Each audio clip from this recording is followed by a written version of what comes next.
Hello everyone, कैसे हैं आप सब। स्वागत करती हूँ आपका फिर से आपके अपने यूट्यूब चैनल पर। आपको कैसी लग रही हैं क्लासेस, आपको ज़रूर बताना है मुझे लाइक और कमेंट करके। ठीक है बच्चे, आपका ये रहता है मैम हिंदी में करो। बेटा जहाँ हिंदी में है, इस चैनल पे हिंदी में है टॉपिक, तो मैं हिंदी के ही शब्द यूज़ करने वाली हूँ। अगर आपको इंग्लिश में देखना है तो आप विप्लव सर चैनल सब्सक्राइब कर लीजिए, वहाँ मैं इंग्लिश में ही कराती हूँ। ठीक है, चलिए स्टार्ट करते हैं आज का सेशन। आज का सेशन है विकास को प्रभावित करने वाले कारक, यानी कि क्या फर्क डालती है, कौन कौन सी चीजें बच्चे के विकास में फर्क डालती हैं, असर डालती हैं, अच्छे पॉजिटिव भी और नेगेटिव भी। आप कहते हो कि मैम एक बार पॉजिटिव और नेगेटिव दोनों बताओ, तो हेरिडिटी और एनवायरनमेंट की एक अलग से क्लास भी मैं लेने वाली हूँ, जिसमें मैं आपके ये वंशानुक्रम और आपका ये वातावरण, इसकी इन दोनों की एक अलग से क्लास भी लेने वाली हूँ, जिसमें मैं आपको पूरा इनका एक टॉपिक बताने वाली हूँ। ठीक है, अभी हमारे लिए इस टॉपिक में जानना जितना जरूरी है उतना मैं ले आई हूँ आपके लिए। देखिए बेटा, वंशानुक्रम यानी कि जो जीन्स मिलते हैं बच्चे को माँ से और पिताजी से। आपको पता है कि बच्चे को कहाँ से मिलते हैं। देखो ये बच्चा है, उसको अपनी माँ से और फादर से कुछ जीन्स मिलते हैं। ठीक है, जिससे उनकी खूबियाँ, उनका स्वभाव, मौलिक स्वभाव, खूबियाँ, रंग रूप, ऊंचाई, आकार और वजन, ये सब चीज़ें बच्चे के वंशानुक्रम से ही तय हो जाती हैं। लेकिन बहुत सारी चीज़ें और भी उसमें फर्क डालती हैं, यानी लेकिन आप ये कह सकते हो कि ज़्यादातर वंशानुक्रम ही बता देता है कि बच्चे का आकार, रंग रूप, बच्चे का मौलिक स्वभाव, लिख लेना इस टर्म को, मौलिक स्वभाव। ठीक है, ऊंचाई, भाई क्या हाइट होने वाली है बच्चे की, रंग रूप। तभी तो आप देखो घर में लोग एक जैसे ही दिखते हैं ना, एक परिवार के लोग एक जैसे ही दिखेंगे ना, क्योंकि बच्चे को ये माता पिता से मिल रहे हैं। अच्छा, और माता पिता को पीछे कहाँ से मिले, उन्हें अपने माता पिता से मिले, उन्हें कहाँ से मिले, उन्हें अपने माता पिता से मिले, यानी कि पूरे जीन्स चलते हैं पीढ़ी दर पीढ़ी। ठीक है, सिर्फ हम कहें कि बच्चा माता पिता पे जाता है, नहीं, वो अपनी पूरी पीढ़ी में किसी पे भी जा सकता है। ठीक है, ये बात मैं बोलती हूँ। जैसे कि एक आपको रियल लाइफ का एग्जाम्पल देती हूँ, कि एक मदर है, उनको हारमोनियम प्ले करना आता है, हारमोनियम बजाना। ठीक है, और उनका म्यूजिक से अटैचमेंट है, म्यूजिक से है, उन्होंने किसी टाइम में सीखा। तो क्या था, माँ को लय का ज्ञान है कि कहाँ मुझे सा में कितना बोलना है, रे में कितना बोलना है, ग में कहाँ ऊंचा स्वर, कहाँ नीचा स्वर। तो मैंने देखा, ये लाइव एग्जाम्पल बता रही हूँ बेटे मैं आपको, मैंने देखा कि जब उसका बच्चा, उसकी बेटी 2 साल की थी, तभी से उसे लय का ज्ञान है। यानी वो कहाँ से आया, उसमें अपनी माँ से ये खूबी उसके अंदर आई। ठीक है, अब मान लो कई बार होता है कि माँ जो है, माँ में गुस्सा बहुत है। ठीक है, तो हम देखते हैं कि बच्चे में भी कहीं ना कहीं वो गुस्सा हमें दिखता है। यानी कि वंशानुक्रम ये नहीं देखता कि मुझे सिर्फ खूबी डालनी है, खूबी हो या बुराई हो या कोई भी गुण हो, जिसको हम कह देते हैं गुण। गुण में खूबी भी हो सकती है बेटे, बुराई भी, कुछ भी। ठीक है, गुण को ये मत समझना कि पॉजिटिव ही होगा, हमेशा आपके लिए सकारात्मक होगा, नहीं। ठीक है, वंशानुक्रम वो ट्रांसफर करता है बच्चों में। ठीक है, अब लेकिन इसमें कुछ दो नियम आते हैं जो आपके लिए जानने बहुत जरूरी है। एक है भिन्नता का नियम। अब भैया एक बात बताओ, घर में आप हो, आपके भाई बहन हैं, क्या एग्जैक्टली सेम दिखते हो या एग्जैक्टली सेम गुण ट्रांसफर हुए? मान लीजिए आपने अपनी मदर से, आप में थोड़ा बहुत गुस्सा आ गया। ठीक है, आपकी माताजी में गुस्सा और आप में गुस्सा आ गया। जब आप में गुस्सा आ गया तो क्या ऐसा जरूरी है कि आपका जो भाई है उसमें भी उतना ही गुस्सा है? नहीं जरूरी ना। अलग अलग गुण, अलग अलग स्पर्म्स, अलग अलग जीन्स ट्रांसफर होते हैं बेटा। तो इसलिए ऐसा कहा जाता है कि एक माता पिता की संतानें भी आपस में भिन्न हो सकती हैं, उनकी संतानें आपस में भिन्न हो सकती हैं, उनमें एक भिन्नता दिखाई देती है। हो सकता है एक संतान की ऊंचाई कम हो और दूसरे की अच्छी निकल जाए, वो अपनी पीढ़ी में किसी और पे चला गया, आप किसी और पे चले गए, जो भी ठीक ना था। ठीक है, यानी कि भिन्नता का नियम। अब इसके बाद एक और आता है वेरी इंपॉर्टेंट, जिसको मैं बहुत इंपॉर्टेंट कहती हूँ, क्योंकि ये नियम वो बात कहता है जो हम सोच भी नहीं सकते। ये कहता है प्रतिगमन का सिद्धांत। प्रतिगमन का मतलब होता है बेटा वापसी, वापसी, ठीक है। वापसी का सिद्धांत क्या कहता है ये कहता है देखो एक औसत माता पिता है, औसत माँ है, औसत बुद्धि की माँ है और औसत ही बुद्धि के पिताजी हैं, तो ज्यादा चांसेस ये होती है कि बच्चा भी औसत ही निकलेगा। भाई मान लो 50 पे मान लेते हैं, माता के भी 50 मार्क्स आते थे, पिताजी के भी 50, 55, 60 आते थे, तो ये मान सकते हो आप, फॉर एग्जांपल कह रही हूँ कि मान लीजिए, तो आप ये मान सकते हो कि बच्चे के ज्यादा से ज्यादा कितने आ जाएंगे, बच्चा भी इसी रेंज में रहेगा 50 से 70 के बीच, ठीक है। ना तो वो बहुत ज्यादा प्रतिभाशाली हो जाएगा, ना वो बिल्कुल ही जड़ बुद्धि होगा, ठीक है, वो भी औसत ही रहेगा।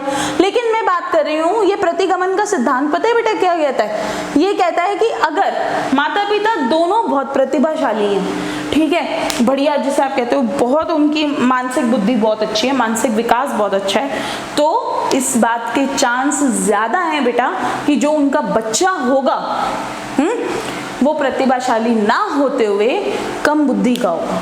ये बात है, यानी कि अगर अगर माता पिता दोनों ही प्रतिभाशाली, एक बार मैं अपने वर्ड्स रिपीट कर दूं उसके बाद आऊंगी इस पे, कि माता पिता दोनों ही प्रतिभाशाली हैं, ठीक है, बहुत प्रतिभाशाली हैं, तो ज्यादा चांसेस क्या है कि उनका जो बच्चा होगा वो एवरेज से नीचे होगा, औसत से नीचे होगा। यानी कि क्या हुआ, वो तो टॉप पे है माता पिता और बच्चा नीचे की तरफ, वापसी हो गई ना, वापसी हो गई ना बुद्धि की, तभी तो इसे बोलते हैं प्रतिगमन का सिद्धांत, यानी कि वापसी हो गई, ठीक है। ये जरूर याद रखना है मेरा बेटा, क्योंकि मैंने ये बात हमने कभी सोची ही नहीं थी कि बहुत इंटेलिजेंट पेरेंट्स के जो बच्चे हैं वो भी नालायक जड़ बुद्धि हो सकते हैं, ठीक है। चलिए अगला टॉपिक वेरी इंपॉर्टेंट, वंशानुक्रम के बाद, मतलब ये इतने इंपॉर्टेंट टॉपिक है, मैं आपको बता रही हूँ कि एक क्लास में अलग से लूंगी वंशानुक्रम और वातावरण, जिसमें सिर्फ मैं यही बताऊंगी इनमें क्या क्या चीजें आती हैं और क्या क्या चीजें कैसे कैसे प्रभाव डालती हैं, ठीक है। अब आ गया वातावरण। वातावरण क्या कहता है, बाहरी शक्तियां, ठीक है। ये क्या था, जीवन चक्र की गति, ये आपके जीवन चक्र की गति बताता है। वंशानुक्रम जैसे आपके परिवार में सब कुछ चला, जैसे आपकी पीढ़ी दर पीढ़ी चीजें चलती हैं वैसे चलती हैं। वातावरण आपका होता है बाहरी शक्तियां, बाहर की जो चीजें जो बच्चे के विकास में असर डालती हैं, प्रभाव डालती हैं, शक्तियां कह लो या परिस्थितियां कह लो, बाहर की सिचुएशन, यानी आप बच्चे को कैसा माहौल दे रहे हो। मान लीजिए बच्चा तो बहुत इंटेलिजेंट है, ठीक है, बहुत समझदार है, बच्चा तो हो गया, चलो अपने वंशानुक्रम पे गया, बच्चा तो समझदार हो गया। मान लीजिए जो उसके पिता हैं वो बहुत इंटेलिजेंट थे, सुपर इंटेलिजेंट, माँ जो है एवरेज है, तो उनके मिक्सचर से बच्चा इंटेलिजेंट हो गया, समझदार हो गया। लेकिन अब बात है कि अगर आप उस बच्चे को वातावरण नहीं दिया कि वो अपनी कैपेसिटी को, अपनी क्षमताओं का विकास कर सके, अपनी क्षमताओं को बढ़ा सके, जब आपने उसे यही मौका नहीं दिया मेरा बेटा, तो क्या वो बढ़ पाएगा? वो ज्ञान होते हुए भी, क्षमताएं होते हुए भी, काबिल होते हुए भी उस चीज के, तो भी कुछ नहीं कर पाएगा। यानी इतना इंपॉर्टेंट, इतना महत्वपूर्ण होता है ये वाला फैक्टर, ये वाला कारक। इसमें दो चीजें आती हैं, एक तो आता है भौतिक और एक होता है मनोवैज्ञानिक। भौतिक क्या होता है? भौतिक यानी कि जो चीजें हमें दिख रही हैं, जैसे कि आप क्या दे सकते हो, आप बच्चे को अपना समय दे सकते हो, अच्छी अच्छी किताबें लाके दे सकते हो, अच्छा खाना पीना दे सकते हो, अच्छे कपड़े दे सकते हो। ये भौतिक सुविधाएं हैं जो आप उसे दे सकते हो, जो आपको, मेरे को, हम सबको दिख रही है कि हाँ भाई, हम देख के कहेंगे बच्चा तो बड़े लाड प्यार से रखा है भाई इसने, ठीक है। मनोवैज्ञानिक क्या है? दिमाग से। अगर आप बच्चे को सब कुछ दे रहे हो, लेकिन आप बच्चे के साथ उसके दिल का हाल नहीं पूछ रहे, बेसिकली खास तौर से उस स्तर पे जब बच्चा आपका वय संधि काल में है, ठीक है, वो चिड़चिड़ापन महसूस कर रहा है, अकेला रहना पसंद करता है, ठीक है, तो आप उसे वो सपोर्ट नहीं दे रहे, वो सहारा नहीं दे रहे, आप उसके दोस्त नहीं बन रहे, आप उसे समझा नहीं रहे कि बेटा ये शारीरिक चेंजेस से कैसे आपको डील करना है, कैसे आपको इनके साथ चलना है, ठीक है। खास तौर से लड़कियों में, जब लड़कियों में मासिक धर्म की शुरुआत होती है तो वो बहुत चिड़चिड़ी हो जाती हैं, तो लेकिन आपको उस समय उसको सपोर्ट करना है, आपको बताना है, उसको एक नॉर्मल फील कराना है कि हाँ बेटा सबके साथ होता है, जिंदगी ऐसे ही चल रही है, ठीक है, सबके साथ है ये तो एक हमारा शारीरिक प्रक्रिया है। लेकिन आप नहीं करा रहे, आप बेशक उसे कितने अच्छे कपड़े दे दो, कितने अच्छी सुविधाएं दे दो, नौकर चाकर रख दो, आपने भौतिक तो कर दिया, मनोवैज्ञानिक नहीं किया। उसके साथ आपने जो टाइम आपको देना था, जो आपको टाइम किशोर अवस्था में बच्चे के साथ देना चाहिए, उसके दोस्तों को वो देनी चाहिए, महत्वपूर्णता देनी चाहिए, जो आपको बच्चे के वित्तीय संकट का ध्यान रखना चाहिए किशोर अवस्था में, आपने वो सब तो रखा ही नहीं, ठीक है। यानी तो भी बच्चे का विकास प्रभावित हो जाएगा। वो फटाक 1 सेकेंड नहीं लगेगा उसे गलत ट्रैक पे जाने के, गलत रास्ते पे जाने के, समझ रहे हो आप। यानी ये दोनों तरीके के वातावरण बहुत मायने रखते हैं। ये हमें दिखाई देते हैं, ये हमें दिखाई नहीं देते, ये दिमाग से रिलेटेड होते हैं। अपने फेथ में, अपने विश्वास में बच्चे को रखना, ठीक है, कि बच्चा आपसे भी आगे बांटे, आज मेरे दिन में क्या क्या हुआ, या मेरी किसी से लड़ाई हो गई। बहुत सारे केसेस ऐसी चीज में होते हैं बेटा कि पेरेंट्स मनोवैज्ञानिक रूप से आजकल अपने बच्चे को सपोर्ट नहीं कर पा रहे, ठीक है, वो समय नहीं दे पा रहे। आजकल की भाग दौड़ की जिंदगी में वो समय नहीं दे पा रहे, जिससे क्या है बच्चों में आपराधिक प्रवृत्ति कह लो, चोरी वगैरह। बहुत अच्छे घर के बच्चे मैंने चोरी करते देखे। क्यों? क्योंकि उनकी जो जरूरतें हैं, जब उन्हें वित्तीय संकट था, आपने ध्यान नहीं दिया, चल दिया ना वो गलत रास्ते पे। नशा करते देखे हैं बहुत अच्छे परिवार के बच्चे। क्यों नशा कर रहे हैं? क्योंकि माता पिता के पास या उनकी अध्यापिका के पास, किसी के पास समय नहीं है जो बच्चे को समझ सके। और आप और मैं, ठीक है, खास तौर से आप हो भावी शिक्षक शिक्षिकाएं। क्यों टीचर को ये पढ़ाया जाता है? ताकि आप बच्चे पे ध्यान दे सको। माता पिता को नहीं हम बिठा के पढ़ा सकते, आपको समझना है, आप एक जरिया हो। आप माता पिता को बताओगे जी आपका बच्चा इस स्टेज पे है और आपको इस पे ये ध्यान देना है, ठीक है। अब है भोजन तो हमें पता ही है। दोनों चीजों में, गर्भाधान के समय भी, गर्भावस्था में भी और जन्म के बाद,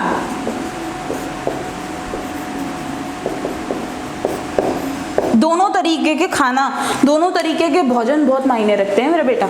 यानी कि गर्भावस्था में माँ ने किस प्रकार का खाना खाया। अगर माँ ने कैल्शियम नहीं खाया, माँ को अलग से कैल्शियम देती है ना डॉक्टर, 3rd मंथ स्टार्ट होते ही, 3रा महीना स्टार्ट होते ही डॉक्टर लिख देती है आयरन के, कैल्शियम के सप्लीमेंट। क्यों लिखती है? क्योंकि माँ को चाहिए भाई, माँ के शरीर को भी चाहिए, ठीक है, हड्डियों को बनाए रखने के लिए, दांतों के लिए, और जो बच्चा है उसको भी चाहिए, लिख देती है। लेकिन जब आप नहीं दे रहे हो, मान लीजिए कोई मदर नहीं खा रही है, तो डेफिनेटली बच्चे में भी उस चीज की कमी रह जाएगी और माँ के शरीर में तो रह ही जाएगी, ठीक है। यानी गर्भावस्था में हर चीज का पौष्टिक आहार लेना, आपका कार्बोहाइड्रेट, वसा, प्रोटीन सब लेना, सारे फ्रूट्स, मिनरल्स ये सब लेना, विटामिन लेना मायने रखता है। और जन्म के बाद भी उतना मायने रखता है, वरना बच्चे में कोई ना कोई कमी आ जाएगी, जिसको हम बोलते हैं कमी के कारण हो जाती है ना बीमारियां, वो आ जाएंगी, ठीक है। अब इसके बाद है रोग भी दोनों है बेटे।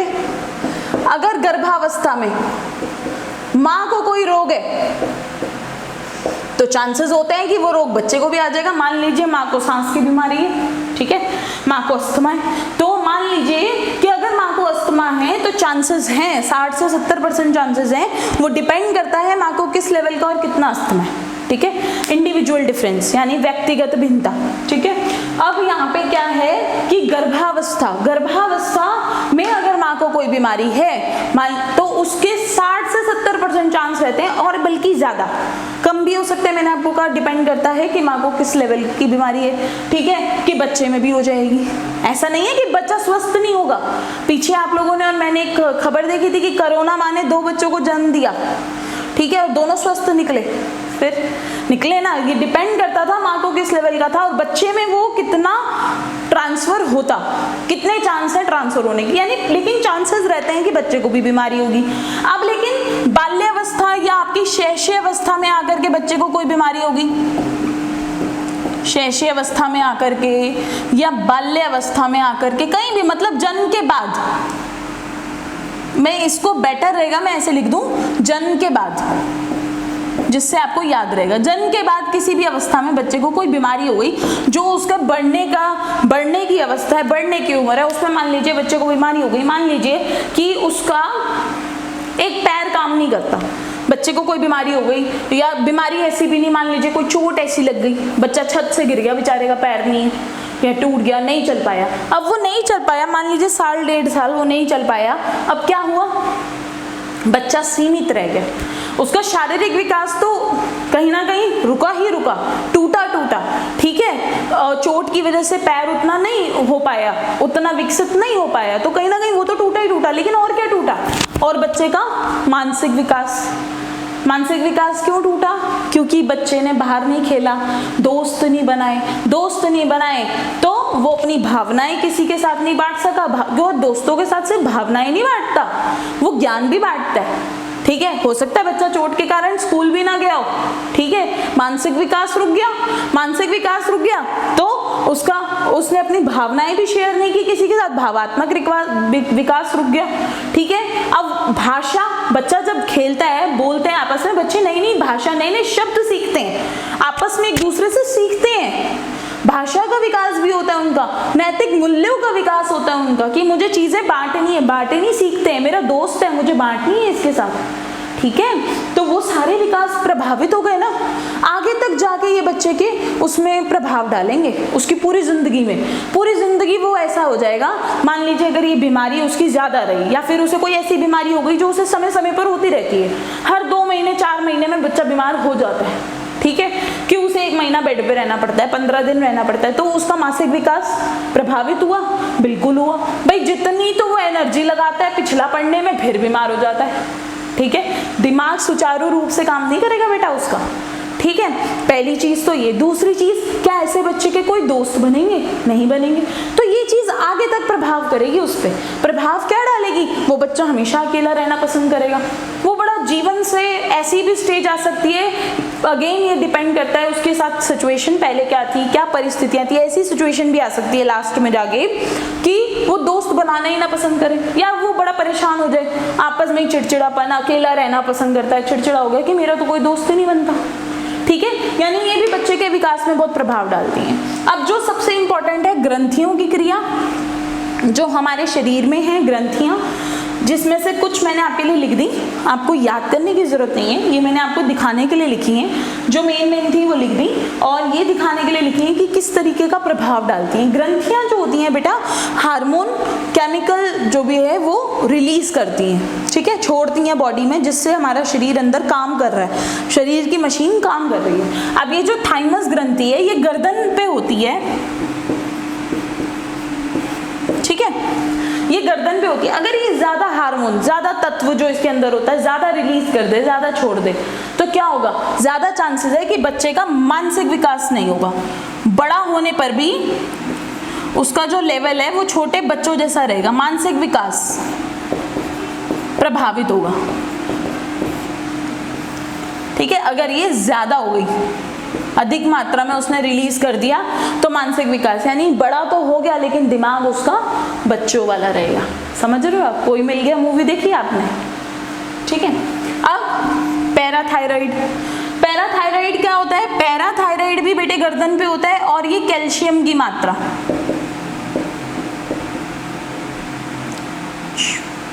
ये कैल्शियम की मात्रा देखता है बेटे। यानी मान लीजिए आपको पता ही है, कैल्शियम किसी कारण कम रह गया तो दांत और हड्डी में फर्क पड़ जाएगा ना, दांत भी उतने अच्छे विकास नहीं होगा, दांतों का भी और हड्डियों का भी।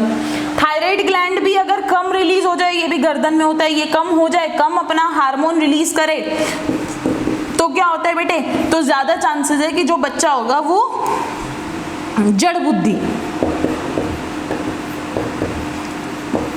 मूर्ख ना कहते हुए मैं इसको बोलूंगी जड़ बुद्धि, ठीक है, जड़ बुद्धि बच्चा होगा। मूर्ख शब्द अच्छा नहीं लगता बेटे, ठीक है। जड़ बुद्धि यानी कम बुद्धि का बच्चा, अगर ये इसने थायराइड ग्लैंड के अभाव रह गया तो, और यहाँ पे भी अगर अभाव रह गया तो, ठीक है बेटा। नेक्स्ट पिट्यूटरी ग्लैंड, आपको पता है पिट्यूटरी ग्रंथि सबसे हेड हमारे दिमाग में होती है, मस्तिष्क में, और ये क्या है? ये सबका फादर है, सबके पिताजी हैं ये, सबसे मेन। जब पिट्यूटरी ग्लैंड जो दिमाग है इसी में ही कोई कमी रह गई तो बेटा आगे पूरा शरीर कैसे काम करेगा? कहीं ना कहीं शरीर में भी कमी रह जाएगी, ठीक है। आप ये देख रहे हो कि यानी कि इन ग्रंथियों की क्रियाएं भी हमारे विकास में फर्क डालती हैं। ये किस हिसाब से अपना केमिकल जो है छोड़ रही हैं या कम छोड़ रही हैं, ज़्यादा छोड़ रही हैं, इससे भी फर्क पड़ता है। अब है हमारा बौद्धिकता। बौद्धिकता यानी दिमाग, मेंटल लेवल, बुद्धि कहते हो जिसे आप। जैसे कि मैं आपको कहूँ कि बहुत ही प्रतिभाशाली, इधर आके लिखती हूँ मैं, आपको दिखेगा।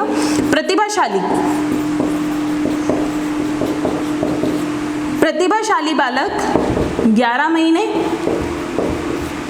औसत 16 महीने,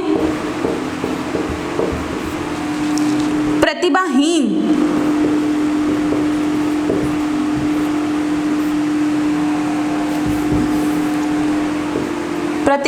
आपका 34 महीने, और जो एक टर्म मैंने बताई थी जड़ बुद्धि,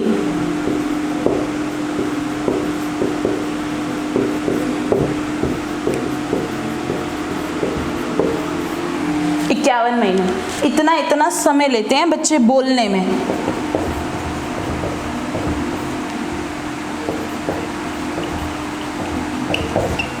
बोलना सीखने में इतना समय लेते हैं। यानी ये भी डिपेंड करता है बच्चे का मानसिक लेवल क्या है, मानसिक विकास कितना है, कितनी उसमें बुद्धि है जब वो हुआ। ठीक है, बुद्धि से होता है, बुद्धि कितनी है। अगर वो बहुत गिफ्टेड बच्चा है, प्रतिभाशाली बच्चा है, शुरू से ही बड़ा मतलब बुद्धि की रिपोर्ट है, बड़ा समझदार है, तो 11 महीने में बोलना सीख जाएगा। क्योंकि भाषा तो बच्चा अनुकरण से सीखता है ना, वो आपको देख देख के सीखता है, उसको दोहरा के सीखता है। ठीक है, और औसत बच्चा, एवरेज बच्चा आप और मेरे जैसा 16 महीने में सीख जाएगा। प्रतिभाहीन एवरेज से, औसत से थोड़ा नीचे, वो 34 महीने में सीख जाएगा। यानी हिसाब लगा लो 12 दूनी 24, लगभग के 2.25 लगभग आपका ये 2.25 साल में जाके। ठीक है, 12 के 12 दूनी 24, हाँ 2.25 साल में जाके। ठीक है, और ये आपका जो जड़ बुद्धि वाला है, इसने 51 महीने ले लिए। मूर्ख बच्चा, बोलना ही नहीं सीखा वो, क्योंकि उसको वो चीज़ें समझने में, पकड़ने में टाइम लग रहा है, समय लग रहा है। ऐसे ही बच्चे आपके कक्षा में भी आएंगे। कोई बच्चा तो होगा, ओ मैडम एक बार में समझ में आ गया। कोई होगा जिसको आप दो बार बताओगे, इंपॉर्टेंट टॉपिक 2 बार, मेन नॉर्मल टॉपिक 1 बार, एवरेज बच्चा। ठीक है, और ये प्रतिभाशाली क्या होगा, ये आपके आधा बोलने या 75% कंप्लीट करने में क्या बोलेगा, समझ आ गया मैडम, 75% कराया हमने, समझ में आ गया, 100% पे पहुंच जाएगा। ये आप आधा टॉपिक करा के हटोगे या उससे ज्यादा, ये आपके रिजल्ट पे आ जाएगा मैडम, आप इससे ये होगा, प्रतिभाशाली बच्चा है वो। ठीक है, और ये औसत बच्चा है हमारे तुम्हारे जैसा। प्रतिभाहीन जिसको 4 बार 5 बार एक टॉपिक कराओगे, और मूर्ख 10-11 बार। इसके साथ आपको बहुत स्लो चलना पड़ेगा, बहुत धीरे चलना पड़ेगा बेटे। ठीक है, फिर है लैंगिक भेदभाव।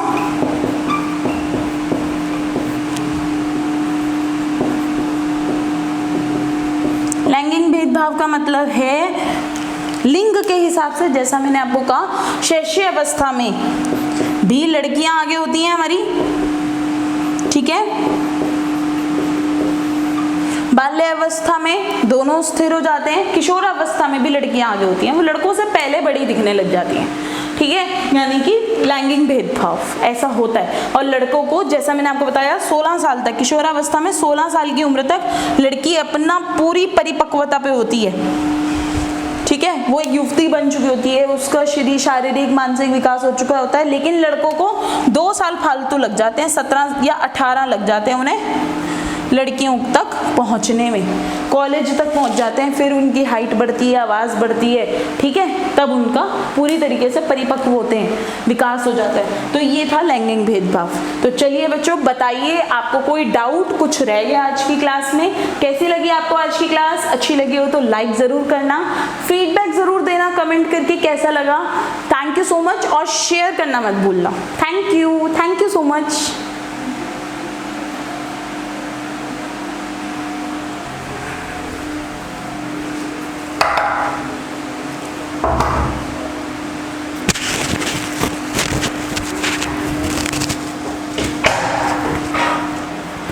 हो गया बहुत है। अब ये कितनी देर की लगाई होगी तुमने?